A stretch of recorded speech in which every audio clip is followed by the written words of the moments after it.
सभी साथियों को नमस्कार। जैसा कि आप पहले के चैप्टर्स में पढ़ चुके हो, विद्युत धारा, विद्युत क्षेत्र, बहुत अच्छे से आप उसके बारे में अवगत हो चुके हो। आज हम एक नया अध्याय शुरू करने जा रहे हैं, गतिमान आवेश व चुंबकत्व। आज हम मैग्नेट बनाने जा रहे हैं। कौन सी मैग्नेट?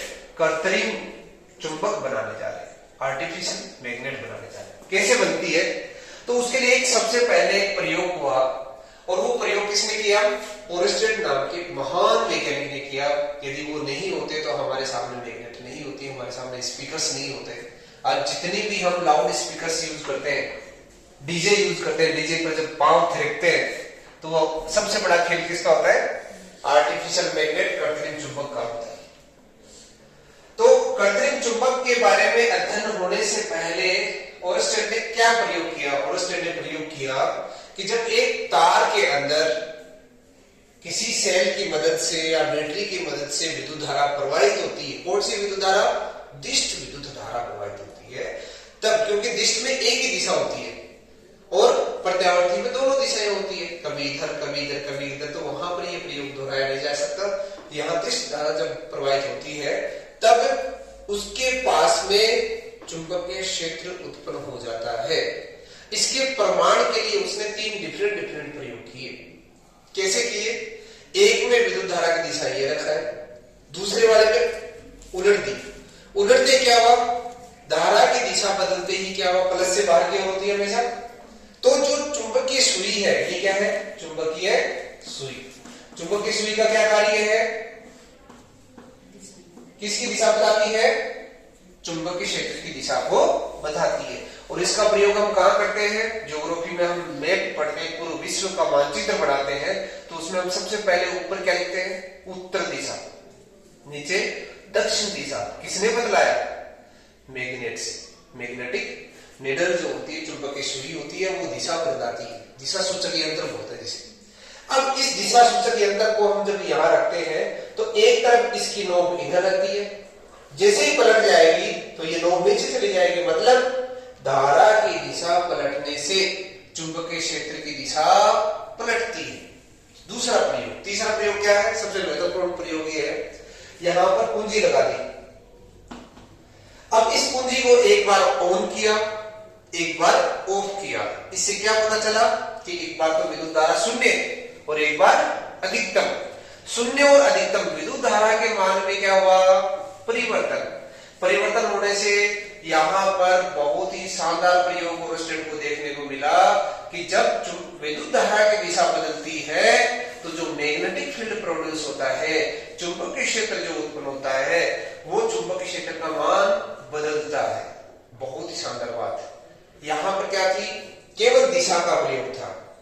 दिशा के पलटने से चुंबकीय क्षेत्र की दिशा पलट गई, पर उसने ये भी बतलाया कि विद्युत धारा के मान में परिवर्तन करने से भी चुंबकीय क्षेत्र के मान में परिवर्तन होता है।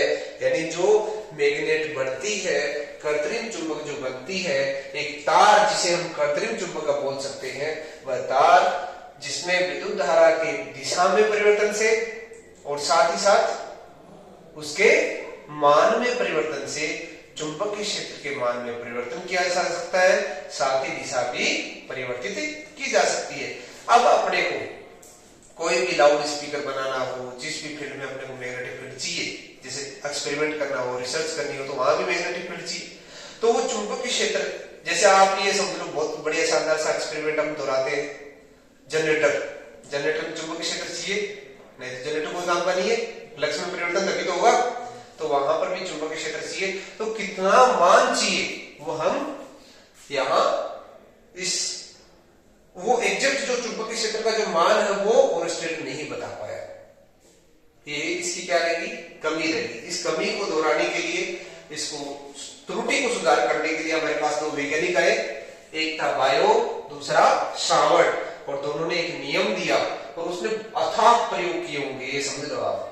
प्रयोग करके उन्होंने बताया कि जब एक तार के अंदर विद्युत धारा प्रवाहित होती है तो उससे किसी भी एक जनरलाइज्ड डिस्टेंस पर वो डिस्टेंस कितनी हो सकती है, 1 centimetre, 2 centimetre, 5 centimetre, 10 centimetre, 1 kilometre.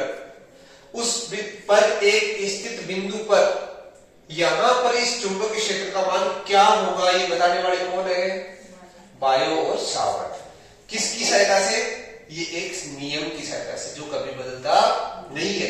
तो उन्होंने क्या बताया, शुरुआत कैसे बताई कि चुंबकीय क्षेत्र का मान उस बिंदु पर, सपोज बिंदु पॉइंट P है, इस बिंदु पर चुंबकीय क्षेत्र का मान हमें ज्ञात करना हो तो वो चुंबकीय क्षेत्र का मान इसमें प्रवाहित विद्युत धारा I तथा उस अल्पांश dl की जा sin theta, I dl sin theta के क्या होता है, समानुपाती। साथ ही साथ वो चुंबकीय क्षेत्र का मान दूरी के वर्ग के व्युत्क्रमानुपाती होता है। यानी जैसे जैसे दूरी बढ़ती जाएगी चुंबकीय क्षेत्र का मान कम होता जाएगा। दोनों को जब मिक्स करते हैं तो क्या बन जाएगा, I dl sin थीटा बटे r स्क्वायर। यहां पर समानुपाती चिन्ह हटेगा तो एक नियतांक आएगा, नियतांक का मान क्या होगा, म्यू नॉट बटे 4 म्यू नॉट क्या होता है, निर्वात की चुंबकीय पारगम्यता। वहां एप्सिलॉन नॉट था वो विद्युत क्षेत्र थी, ये पारगम्यता है। तो म्यू नॉट बटे 4 I dl sin थीटा बटे r स्क्वायर। इसको अक्सर बोर्ड क्या पूछता है, या तो इसको पूछ लेता है, पर ज्यादातर ये पूछता है सदिश रूप।